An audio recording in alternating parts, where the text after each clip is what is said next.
Hello friends, Vishnu ചാനലിലെ latest review. Vishnu ആണെങ്കിൽ മൂക്കറ്റം കുടിച്ച് കാല് നിലക്കിറക്കാത്ത രീതിയിൽ വരികയാണ്. വീട്ടിലാണെങ്കിൽ വേറെ ആരുമില്ല, ശ്യാമ മാത്രമേ ഉള്ളൂ. ശ്യാമ വിഷ്ണുവിനെ കണ്ട ആകെ ഇങ്ങനെ അമ്പരന്ന് ഭയന്ന് നിൽക്കുക. വിഷ്ണുവേട്ടാ, എന്താ ഇത്, കുടിച്ചിട്ടുണ്ടോ? ആ, കുടിച്ചിട്ടുണ്ടടി. നീ എല്ലാം കൂടെ ചേർന്ന് എൻ്റെ ജീവിതം നശിപ്പിച്ചില്ലേ. വിഷ്ണുവിന് നേരെ നിൽക്കാൻ വയ്യാതെ വിഷ്ണു അങ്ങ് വീഴുവാണ്. ശ്യാമ പെട്ടെന്ന് വിഷ്ണുവിനെ കയറി പിടിക്കുക. തൊട്ടു പോകരുതടി, നിന്റെ വീട്ടുകാരെയും കാണുന്നത് എനിക്ക് അറപ്പാ. വെറും പുഴുത്ത അട്ടയെ കാണുന്ന പോലുള്ള അറപ്പാണ്. വിഷ്ണുവേട്ടൻ ഇത് എന്തു പറ്റി? വിഷ്ണുവേട്ടൻ എന്തിനാ ഇങ്ങനെ കുടിച്ചത്? അതേടി, കുടിച്ചടി, ഞാൻ കുടിക്കുവടി, ഇനിയും കുടിക്കും. നിന്റെയൊക്കെ മുമ്പിൽ വന്ന് നിന്റെയൊക്കെ നാറിയ കുടുംബചരിത്രം പറയണമെങ്കിൽ ഏത് കുടിക്കാത്തവനും കുടിച്ചു പോവുടി. കുടുംബശ്രീ, ശാരദയും 3 പെമ്മക്കളും, വെറും നാറിയ കുടുംബം. ഏതായാലും അതിലൊന്ന് രക്ഷപ്പെട്ടു പോയി. അവള് മഹാഭാഗ്യം ചെയ്തവളാ. നിന്റെയൊക്കെ കള്ളത്തരങ്ങളിൽ പെടാതെ അവള് മാത്രം അങ്ങ് രക്ഷപ്പെട്ടു പോയി. ബാക്കി 2 ഉണ്ടല്ലോ, മഹാകള്ളികളെന്ന് വെച്ചാൽ കള്ളികൾ. അവിടെ ഒരു കുഞ്ഞച്ചിയും ഒരു അനിയത്തിയും, കള്ളങ്ങളും നുണകളും കൊണ്ട് ജീവിക്കുന്ന അമ്മയും മക്കളും, 2 കള്ളികൾ, അവളുമാരുടെ ഇഷ്ടത്തിന് തുള്ളുന്ന ഒരു തള്ള, കുടുംബശ്രീ ശാരദ. വിഷ്ണുവേട്ട, എന്തൊക്കെ ഈ പറയുന്നത്? തലയ്ക്ക് വെളിവില്ലെന്നും പറഞ്ഞ് ഇങ്ങനാണോ വിഷ്ണുവേട്ടനെ? ഞാൻ വിചാരിച്ചിട്ടേ ഇല്ല. അതേടി, നുണകൾ കൊണ്ട് അമ്മാനവാടുന്ന 3 വിചിത്ര ജീവികൾ. എത്ര നാളുകൊണ്ടാടി നീയൊക്കെ ഈ കള്ളത്തരങ്ങൾ ഇങ്ങനെ മൂടിക്കൊണ്ട് നടക്കുന്നത്? അടുത്ത് കൂടിയവരുടെ മനസ്സ് തകർത്ത് അവരുടെ രക്തം ഊറ്റിക്കുടിക്കുന്ന രക്തരക്ഷസുകളാടി നിങ്ങൾ 3 പേരും. ഒരു നേരും നെറിയില്ലാത്ത ജന്തുക്കള്. വിഷ്ണുവേട്ടൻ എന്തൊക്കെയായി പറയുന്നേ? വിഷ്ണുവിൽ നിന്ന് ഇങ്ങനെ ഒരു രംഗങ്ങളൊന്നും ശ്യാമ ഒരിക്കലും പ്രതീക്ഷിച്ചില്ല. ശ്യാമ ആ വിഷ്ണുവിൻ്റെ ആ വർത്തമാനവും രീതിയൊക്കെ കണ്ട് അങ്ങ് ഭയന്ന് വിറച്ച് നിൽക്കുവാണ്. വിഷ്ണു എന്തൊക്കെയോ മനസ്സിൽ വരുന്ന സങ്കടങ്ങളൊക്കെ ലെവലില്ലാതെ അങ്ങ് വിളിച്ചു പറഞ്ഞുകൊണ്ടിരിക്കുക. സ്നേഹിക്കുന്നവരെ അറുത്ത് തിന്നുന്ന പിശാചുക്കളാ നിങ്ങൾ.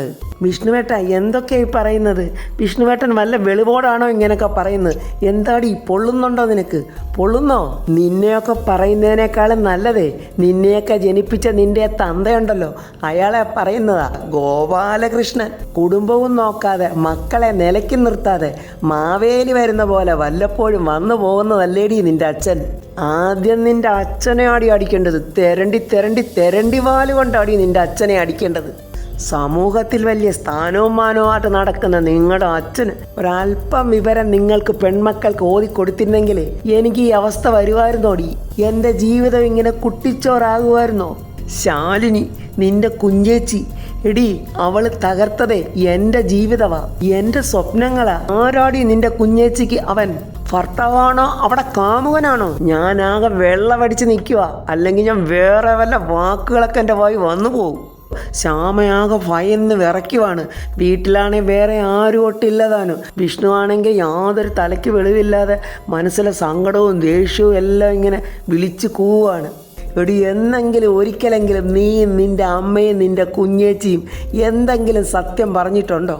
ആ തള്ളയുണ്ടല്ലോ ശാരദാമ്മ, മഹാകള്ളിയാ. അവർ പറഞ്ഞ് പഠിപ്പിച്ചതായിരിക്കും നിങ്ങളെ ഈ കള്ളങ്ങളൊക്കെ. അയ്യോ എൻ്റെ അമ്മോ, ഞാൻ പെട്ടുപോയി. ഒരു കൂട്ടം കള്ളക്കൂട്ടങ്ങൾ, കുടുംബശ്രീ ശാരദ, അതിൽ പോയി ഈ വിഷ്ണു പെട്ടുപോയി എന്നൊക്കെ പറഞ്ഞ് വിഷ്ണു ദേഷ്യത്തോടെ അവിടെ ആ സോഫയിൽ കിടക്കുന്ന പില്ലോയൊക്കെ പെറുക്കി എറിയുകയും ചെയറുകളൊക്കെ അങ്ങോട്ട് തട്ടി തെറിപ്പിക്കുകയൊക്കെ ചെയ്യുവാണ്. എന്നാൽ ഒഴിഞ്ഞു പോകാൻ പറഞ്ഞാൽ ഒഴിഞ്ഞു പോവുമോ? നാശങ്ങൾ ഒഴിഞ്ഞും പോകത്തില്ല എൻ്റെ ജീവിതത്തിൽ നിന്ന്. എന്നെ ചതിക്കുമല്ലായിരുന്നോടി നിൻ്റെ കുഞ്ഞേച്ചി. ഞാൻ എന്ത് തെറ്റാടി അവളോട് ചെയ്തത്? അവളെ മനസ്സിൽ കൊണ്ട് നടന്നതോ? അതിൻ്റെ ശിക്ഷയാണോടി അവൾ എന്നോട് കാണിച്ചത്? നീയും നിൻ്റെ കുഞ്ഞേച്ചിയും എന്നെൻ്റെ വീട്ടിൽ കയറിയോ അന്ന് പോയടി എൻ്റെ സ്വസ്ഥത. ഈ വീടിൻ്റെ അടിത്തറ തന്നെ ഇളക്കിയടി നിങ്ങൾ. എൻ്റെ സ്വസ്ഥതയും പോയി, മാനസികവും ശാരീരികവുമായി ഞാൻ തകർന്നു പോയി. എൻ്റെ ചുറ്റും നുണകൾ കൊണ്ടുള്ള കോട്ടയാ. അതിൻ്റെ നടുവിലെ ശ്വാസം കിട്ടാതെ കൈകാലിട്ടടിച്ച് കുഴയുവാടി ഞാൻ. വിഷ്ണുവിനെ എന്തു പറഞ്ഞ് ആശ്വസിപ്പിക്കണം? വിഷ്ണുവിൻ്റെ ഇപ്പോഴത്തെ ഈ സാഹചര്യത്തിൽ സത്യങ്ങളൊന്നും തുറന്നു പറഞ്ഞാൽ വിഷ്ണുവിൻ്റെ തലയിൽ കയറത്തതുമില്ല. ശ്യാമ എന്ത് ചെയ്യണമെന്നറിയാതെ 2 കൈയും തലയ്ക്കടിച്ചു നിന്ന് കരയുവാണ്. നീയൊക്കെ പറയുന്നത് ഏതാ സത്യം, ഏതാ നുണ, ഇതൊന്നും ഈ വിഷ്ണുവിന് അറിയില്ല. എത്ര പ്രാവശ്യമാണ് ഈ സത്യയുടെ അച്ഛൻ ആരാന്ന് ഞാനും എൻ്റെ അമ്മയും ചോദിച്ചത്. നീയും നിന്റെ കുഞ്ഞേച്ചിയും നിന്റെ അമ്മയും ഒക്കെ ഒളിക്കുന്ന ആ രഹസ്യം ഇനിയെങ്കിലും എന്നോടൊന്ന് തുറന്നു പറയടി. ഈ വിഷ്ണു ഇങ്ങനെ തൊലഞ്ഞ് ഈ കുടുംബം തരിപ്പണമായാലും നീ ഒന്നും വാ തുറക്കില്ലടി. നീയും നിന്റെ കുഞ്ഞേച്ചി എൻ്റെ ഈ കുടുംബത്തിൽ വന്ന് കയറിയിരിക്കുന്നത് എൻ്റെ ഈ കുടുംബത്തിൻ്റെ അസ്ഥിവാരം തോണ്ടാൻ വേണ്ടിയാടി. വിഷ്ണു നിലത്ത് നിൽക്കാൻ വയ്യാതെ കരഞ്ഞുകൊണ്ട് 2 കൈയും കൂപ്പി ശ്യാമയോട് പറയുക, ഒരേ ഒരു അപേക്ഷയുള്ളൂ. മനുഷ്യൻ്റെ കാര്യം ഒന്ന് കണ്ണടച്ച് തുറക്കുന്നതിന് മുമ്പ് തീരാവുന്നതേ ഉള്ളൂ. ഒന്ന് കുഴഞ്ഞു വീണാൽ പോരെ. നിന്നോട് ഞാൻ അപേക്ഷിക്കുവാണ്, എനിക്ക് എന്തെങ്കിലും പറ്റിയാൽ എൻ്റെ ആ കനൽ എരിയുന്നതിന് മുൻപെങ്കിലും നീ ആ സത്യം ഒന്ന് പറയുമോ? നിങ്ങളുടെ അമ്മയും മക്കളും കൂടി ഒരു കുടുംബം വെന്ത് വെണ്ണീറാക്കാൻ വേണ്ടി കരുതി വച്ചിരിക്കുന്ന ആ സത്യം എൻ്റെ കനൽ എരിഞ്ഞ് തീരുന്നതിന് മുമ്പെങ്കിലും ഒന്ന് പറയുമോ? എൻ്റെ ആത്മാവിനെങ്കിലും നിത്യശാന്തി കിട്ടിക്കോട്ടെ. എനിക്കിനി ഒന്നും പറയാനില്ല ശ്യാമേ, എനിക്കിതിൽ കൂടുതൽ ഒന്നും പറയാനില്ല ശ്യാമേ. ഞാൻ വേണമെങ്കിൽ നിൻ്റെ കാല് പിടിക്കാം എന്നും പറഞ്ഞ് വിഷ്ണു ശ്യാമയുടെ കാലിലോട്ടങ്ങ് വീഴുവാണ്. ഒന്നും അറിയാത്ത ഒരു കൊച്ചു കുഞ്ഞ് അമ്മയുടെ മുന്നിൽ നിന്ന് പൊട്ടിക്കരയുന്ന പോലെ നെഞ്ചത്തടിച്ച് പൊട്ടിക്കരഞ്ഞുകൊണ്ട് നിൽക്കുന്ന വിഷ്ണുവിനെ നോക്കി ശ്യാമ നെഞ്ച് തകർന്ന് 2 കൈയും നെഞ്ചത്തടിച്ച് ശ്യാമ പൊട്ടി കരയുവാണ്. നീ പറയില്ല ശ്യാമേ, നിങ്ങളാരും പറയില്ല. എന്ന് വെച്ചാൽ നിങ്ങളുടെയൊക്കെ ഹൃദയം സാധാരണ മനുഷ്യൻ്റെ ഹൃദയമല്ല, ഈശ്വരൻ നിനക്കൊക്കെ വേണ്ടി കരിങ്കല്ല് കൊണ്ടുണ്ടാക്കിയ ഹൃദയമാണ് എന്നും പറഞ്ഞ് വിഷ്ണു അവിടെ ഫ്ലവർ വേസും അതും ഇതും എല്ലാം ബോധമില്ലാതെ വലിച്ചെറിയുവാണ്. എൻ്റെ ഈ കരച്ചിൽ കണ്ടാലോ എൻ്റെ ഈ സങ്കടം കണ്ടാലോ മനസ്സലിയില്ലടി നിനക്കും നിൻ്റെ കുഞ്ഞേച്ചിക്കും. അത്രയ്ക്ക് മനസ്സാക്ഷിയില്ലാത്ത മൃഗങ്ങളാടി നിങ്ങൾ. അങ്ങനെ പറയല്ലേ വിഷ്ണുവേട്ട, ഞങ്ങൾ അത്തരക്കാരല്ല വിഷ്ണുവേട്ട. വിഷ്ണുവേട്ടൻ ഒന്നും അറിയാതാണ് ഈ സംസാരിക്കുന്നത്. ഇനി എന്തോന്നാടി ഞാൻ അറിയേണ്ടത്? ഇനി എന്തിനാടി ഈ വിഷ്ണു ഇനി ജീവിക്കുന്നത്? ഞാൻ പോവുക, നമിച്ചിരിക്കുന്നടി നിങ്ങളെയൊക്കെ ഞാൻ പോവുക എന്നും പറഞ്ഞ് വിഷ്ണു കാല് വഴുക്കി അങ്ങ് വീഴുവാണ്. എന്നിട്ട് 4 കാലിൽ എഴഞ്ഞു പൊങ്ങുവാണ്. കള്ളികളാണ് നിങ്ങൾ, അമ്മയും മക്കളും എല്ലാം കള്ളികളാണ്. നശിപ്പിച്ചു, എൻ്റെ ജീവിതം നശിപ്പിച്ചു. അമ്മയും മക്കളും എല്ലാം കള്ളികൾ, കള്ളത്തരങ്ങളാണ്, കള്ളക്കൂട്ടങ്ങളാണ്. എന്നെ വഞ്ചിച്ച്, എന്നെ ചതിച്ച് എന്നൊക്കെ വെളിവില്ലാതെ ഇങ്ങനെ ഓരോന്നും പറഞ്ഞ് വിഷ്ണു റൂമിനകത്തോട്ട് പോവുകയാണ്.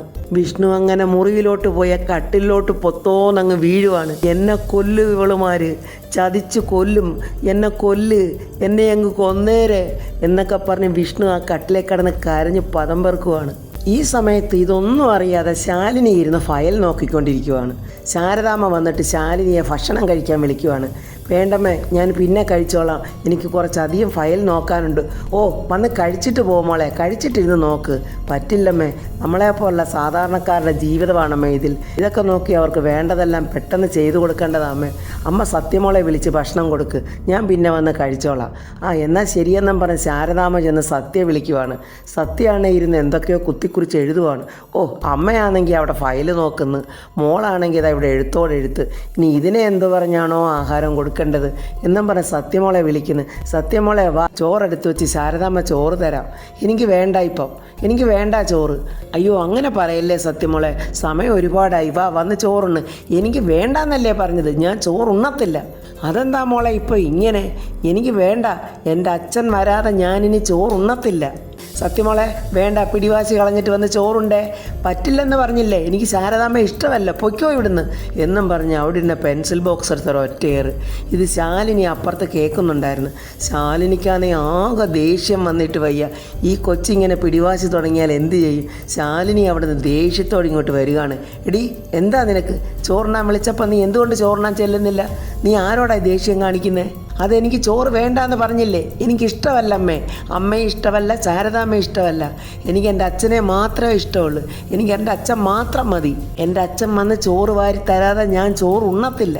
സത്യേ, എനിക്ക് ദേഷ്യം വരുന്നുണ്ട്, നല്ല തല്ലി ഞാൻ വെച്ച് തരും. മര്യാദയ്ക്ക് പോയി ചോറുണ്ടോ എന്ന് പറയുമ്പോൾ സത്യ ഒരു തരത്തിലടങ്ങുന്ന പാടില്ല. ഇല്ലെന്നല്ലേ പറഞ്ഞത് എന്നും പറഞ്ഞ് അവിടെ ഇരുന്ന ടീപ്പോയി അങ്ങ് തള്ളി താഴെ ഇടുവാണ് സത്യ. ഇത്രയും നാളും സത്യ ഇങ്ങനൊന്നും ചെയ്തിട്ടില്ല. സത്യ അത്ര ദേഷ്യത്തിലാണ് ഇങ്ങനെയൊക്കെ പെരുമാറുന്നത്. ഇത് ശാലിനിക്ക് സഹിക്കാൻ പറ്റിയില്ല. ശാലിനി ആകെ ഞെട്ടിപ്പോയി. ഇവളെന്തുവായി കാണിക്കുന്നത്, ഇവളെ ഇങ്ങനെ വിട്ടാൽ പറ്റില്ല എന്നും പറഞ്ഞ് ശാലിനി അവിടെ കിടന്ന് ഒരു സ്റ്റിക്ക് എടുത്ത് സത്യ അടിക്കാൻ നോക്കുവാണ്. ശാരദാമ്മയാണെങ്കിൽ വേണ്ട ശാലിനി അടിക്കല്ലേ അടിക്കല്ലേ എന്ന് പറയുന്നു. പക്ഷെ ശാലിനിക്ക് ദേഷ്യം സഹിക്കാൻ വയ്യാതെ സത്യ നല്ലതുപോലെ തല്ലുന്നുണ്ട്. അമ്മ എത്ര തല്ലിയാലും ഞാൻ ഭക്ഷണം കഴിക്കില്ല. എൻ്റെ അച്ഛൻ വന്ന് എനിക്ക് ചോറ് വാരി തരാതെ ഞാൻ ഒരു വറ്റ് പോലും കഴിക്കില്ല. അമ്മ എന്നെ അടിച്ചോ? നിനക്ക് ഇത്രയ്ക്ക് വാശിയോടി. നിൻ്റെ അച്ഛൻ വരില്ല. നിൻ്റെ അച്ഛൻ വരാൻ ഒരുങ്ങിയാലും ഞാൻ വരണ്ടാന്ന് പറയും. ഇങ്ങോട്ട് വരുത്തത്തില്ല ഞാൻ എന്നൊക്കെ ശാലിനി ദേഷ്യത്തിൽ സത്യയോട് പറയുവാണ്. ശാരദാമ്മ, ശാലിനി നീ എന്തൊക്കെ കുഞ്ഞിനോട് പറയുന്നേ? നിനക്കെന്താ ഭ്രാന്ത് പിടിച്ചോ? അതേമ്മേ എനിക്ക് ഭ്രാന്താ. നിങ്ങളെല്ലാവരും കൂടെ ചേർന്ന് എന്നെ ഭ്രാന്ത് പിടിപ്പിച്ചിരിക്കുക. കണ്ടില്ലേ ഈ കൊച്ചിൻ്റെ അഹങ്കാരം? ഈ പ്രായത്തിലെ അവിടെ നിർബന്ധവും വാശിയും അമ്മ കണ്ടില്ലേ? ഇതിങ്ങനെ വെച്ച് പുലർത്താൻ പറ്റില്ല. അമ്മ ചോറെടുത്ത് വെച്ച് ഞാൻ ഇവളെ കൊണ്ട് തീറ്റിക്കാം, വാടി ഇവിടെ എന്നും പറഞ്ഞ് ശാലിനി വീണ്ടും സത്യ അടിക്കാൻ നോക്കുവാണ്. ശാരദാമ്മ ശാലിനിയെ പിടിച്ച് മാറ്റുവാണ്. വേണ്ട, നീ പോ, നിനക്ക് ഫയൽ നോക്കാനുള്ളതല്ലേ, നീ പോയി നോക്കിക്കോ. സത്യയാണെങ്കിൽ ഒരു തരത്തിലും അനുസരിക്കുന്ന പാടില്ല. സത്യ ശാരദാമ്മയെ തള്ളിയിട്ട് ദേഷ്യത്തിൽ പുറത്തോട്ടങ്ങ് പോവുകയാണ്. ഇതെല്ലാം ശാലിനി അവിടെ നിന്ന് കണ്ട് സങ്കടപ്പെടുവാണ്. ഈശ്വര, എങ്ങനെയൊക്കെയാണ് ഞാനിതൊന്ന് അവസാനിപ്പിക്കേണ്ടത്?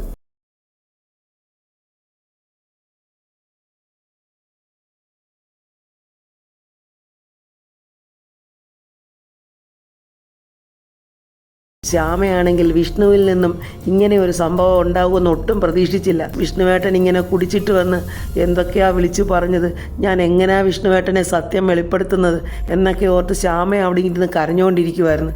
പെട്ടെന്ന് ശ്യാമ, അയ്യോ വിഷ്ണുവേട്ടൻ അകത്തോട്ട് കയറിപ്പോയതാണല്ലോ, എന്തെങ്കിലും സാഹസം ചെയ്തോ എന്നറിയാനായിട്ട് ഓടി റൂമിൽ ചെല്ലുമ്പോൾ വിഷ്ണു ഇങ്ങനെ ലെവലില്ലാതെ കിടന്ന് ഉറങ്ങുന്നതാണ് കാണുന്നത്. എല്ലാം തകർന്നു കിടക്കുന്ന ആ വിഷ്ണുവിൻ്റെ കിടപ്പ് ശ്യാമയ്ക്ക് സഹിക്കാൻ കഴിഞ്ഞില്ല.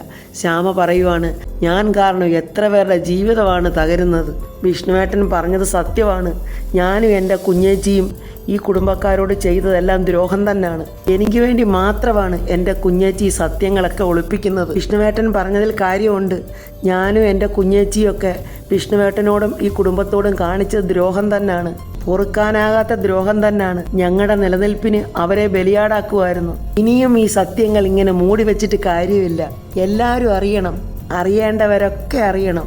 ഞാനും എൻ്റെ കുഞ്ഞേച്ചിയും അമ്മയും ഒക്കെ കള്ളികളാണെന്ന് ഇനി ആരും പറയാൻ പാടില്ല. കുഞ്ഞേച്ചി സ്വന്തം ജീവിതം നശിപ്പിച്ചിട്ട് എൻ്റെ ജീവിതം മാത്രമാണ് നോക്കുന്നത്.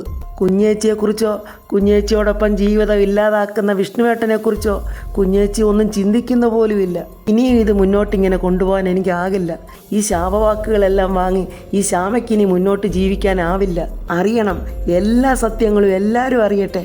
എൻ്റെ ജീവിതം ഓർത്തല്ലേ കുഞ്ഞേച്ചി ഇത്രയും ടെൻഷൻ അടിക്കുന്നത്? എനിക്കിനി ഈ ഒരു ജീവിതം വേണ്ട, ഞാൻ എൻ്റെ ജീവിതം അവസാനിപ്പിക്കാൻ പോവുകയാണ് എന്നും പറഞ്ഞ് കരഞ്ഞുകൊണ്ട് ശ്യാമ ഒരുറച്ച തീരുമാനം തന്നെ എടുത്തിരിക്കുകയാണ്. അവളുടെ ജീവൻ ഉപേക്ഷിക്കാൻ തന്നെ ശ്യാമ തീരുമാനിച്ചിരിക്കുകയാണ്. അപ്പോൾ ഫ്രണ്ട്സ്, ഇനിയും ഇങ്ങനെ കള്ളത്തരം മുന്നോട്ട് കൊണ്ടുപോകാൻ കഴിയില്ല. ഇനിയെങ്കിലും തൻ്റെ കുഞ്ഞേച്ചിയും വിഷ്ണുവേട്ടനും ഒന്നിച്ച് ജീവിക്കണം, സത്യങ്ങൾ എല്ലാവരും തിരിച്ചറിയണം എന്നുള്ള ഒരു തിരിച്ചറിവോടി ശ്യാമ ആത്മഹത്യക്ക് ശ്രമിക്കാൻ പോവുകയാണ്. അടുത്ത വീഡിയോയുമായി നാളെ കാണാം. എൻ്റെ ഈ വീഡിയോ ഇഷ്ടപ്പെട്ടാൽ ലൈക്കും കമൻസും, സബ്സ്ക്രൈബ് ചെയ്യാത്തവർ സബ്സ്ക്രൈബ് ചെയ്യണേ.